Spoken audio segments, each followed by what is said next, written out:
The SCP Foundation employs hundreds of different procedures in the containment of the many anomalies held in their walls. From hermetically sealed steel boxes to ordinary observation rooms, it is extremely common for the entities in containment to attempt an escape, and the Foundation has measures in place to protect against these breaches and the damage that they can cause. However, there was one SCP in containment that presented an abnormally constant hazard. It wasn't the entity in captivity, though, that created the danger. No, it was the constant threat from two additional creatures that were intent on getting to the captured entity and removing it from the Foundation's grasp, and they were willing to destroy anything that got in their way. This is the rather unique problem with SCP-1913, which refers not to a single entity, but to three.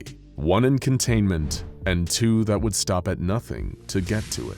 This is the story of SCP-1913, the strange team made up of Agatha, Telly, and Freddie, better known as the Furies. SCP-1913 consists of three separate entities, referred to as SCP-1913-1, SCP-1913-2, and SCP-1913-3. After the initial discovery of SCP-1913 and its containment at an SCP Foundation site, the site was attacked by SCP-1913-2 and SCP-1913-3. It seemed to be an attempted jailbreak of sorts, with 2 and 3 determined to free 1 from captivity at all costs. After this initial attack, the three entities were classified together as SCP-1913, and their behaviors and fates were undoubtedly intertwined. Whenever SCP-1913-1 was taken, the other two would follow. As part of SCP-1913's containment procedures, Convoy Omega-8, also known as the Cats in the Cradle, was formed.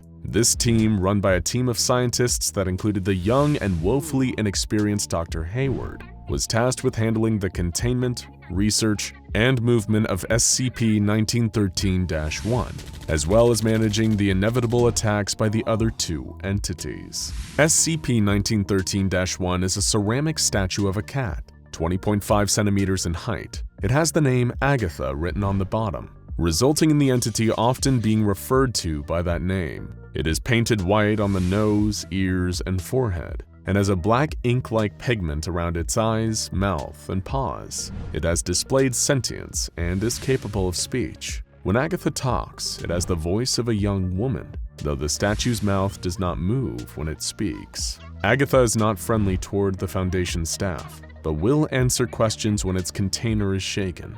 Though Agatha cannot move on its own, it should be treated with extreme caution and only touched when absolutely necessary.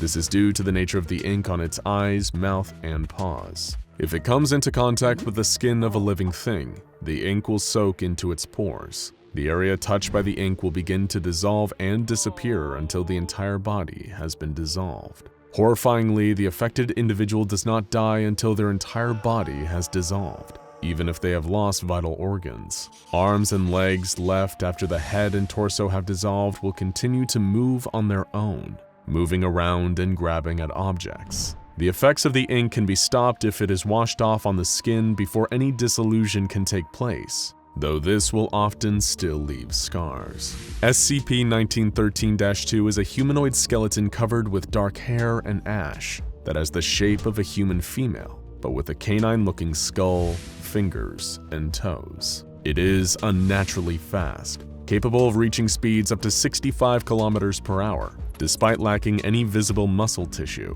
Unlike SCP-1913-1, the skeleton does not display any sentience or capability for speech. It seems to act on orders given by the other two entities, and attacks anyone wearing a lab coat or the standard armor worn by members of the Cats in the Cradle.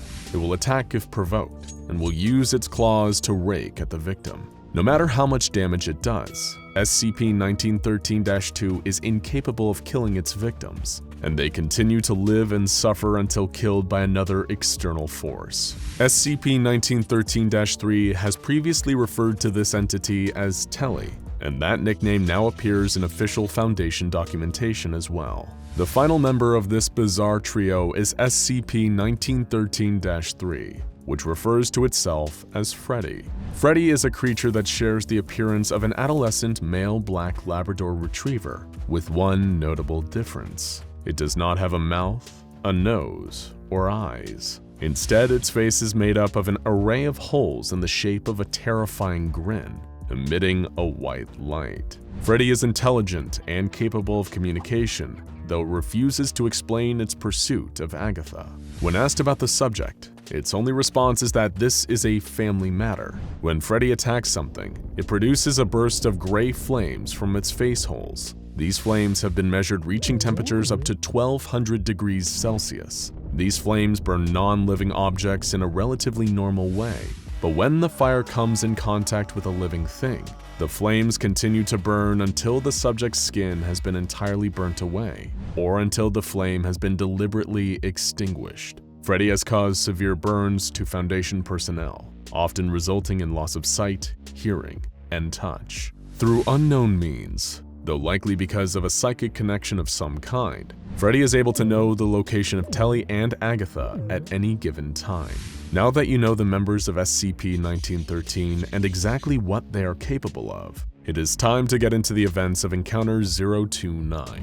Most of what we know about the event comes from the testimony of Agent Crowley, who was present for the ordeal. He related the events to Dr. Toki in Interview 1913-A, providing a glimpse into what exactly happened. According to Agent Crowley, it was a mistake for Dr. Hayward to be appointed to a position in the Cats in the Cradle. He was too new to the work, too green, and something was bound to go wrong. Crowley insists that Hayward should have been assigned to a safer group first, in order to build experience, and that what happened to him was not his fault. The Cats in the Cradle were transporting Agatha to a new location when they realized they were running low on food and fuel. They made a stop at Site 45-A in order to refresh their stores. It wasn't supposed to take very long, only a few minutes. After all, they had made supply runs many times before, and had it down to a science at this point. It had been days since they had seen Freddie or Telly, however, and the staff was feeling very jumpy. It was too quiet, and after a few days of peace, they had a terrible feeling that something big was coming. As Hayward and Crowley drove into Site 45's garage, a fireball suddenly erupted behind them. A car had exploded. When the dust cleared, there was Freddie and Telly, the faceless dog, and the skeleton. Crowley alerted Site 45, calling the security team and ordering them to evacuate the facility of all personnel immediately. Crowley grabbed Hayward and attempted to make it to the roof where they could evacuate with the rest of the personnel. But before they could make it there, they were intercepted by SCPs 1913-2 and 3. The two men ran into a laboratory and locked the doors behind them, as Freddie and Telly attempted to follow. Telly began to scratch at the door with its claws, but when that didn't work, Freddie ordered Telly to step out of the way. Using its flames, Freddie blew the door off its hinges, triggering the building's sprinkler system. Through the steam and smoke, Freddie casually walked into the room.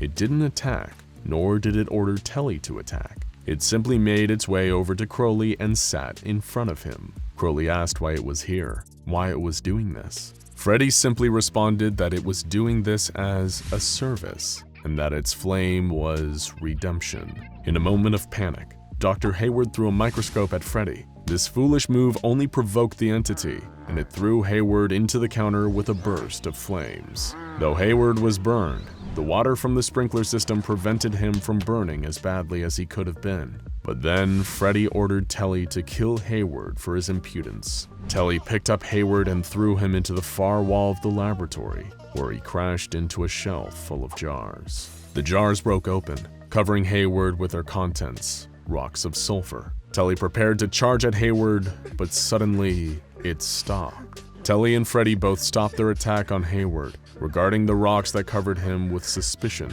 even fear. Crowley quickly put two and two together and realized that, for some reason, these two creatures had an intense aversion to sulfur. Gathering more sulfur from the broken jars, he began pelting the two with pieces of the rotten-smelling mineral. Crowley was able to successfully drive Freddie and Telly out of the laboratory and into an area where they could be finally contained once and for all. Crowley then rushed Hayward to the infirmary, where the third-degree burns and a cauterized hole in his chest would need to be immediately treated. Though gravely injured, he would eventually recover from his physical wounds. His psychological wounds were a different story though. As Agent Crowley said, "I lived to see those things tear out Hayward's heart, and so did he." Currently, all 3 entities that make up SCP-1913 are in containment at SCP Foundation facilities. Each entity must be contained at least 1,600 kilometers away from the others. Each creature is placed in the middle of a glass ring with a radius of 4 meters, and the inside of each glass ring is filled with sulfur dust. This prevents the entities from reaching each other, and has so far seemed to prevent Freddie from psychically determining the location of the other 2. Anyone handling SCP-1913-1 or Agatha must wear latex gloves and avoid any kind of skin contact at all times. If skin contact is made for any reason, the affected individual must immediately wash their hands to remove the ink from their skin. If the ink cannot be removed, the infected staff member must be terminated. Any staff entering the room of SCP-1913-2 must remove their lab coats and armor in order to avoid provoking it. SCP-1913-3 is in a blast and fireproof cell. No one is permitted to enter its containment facility.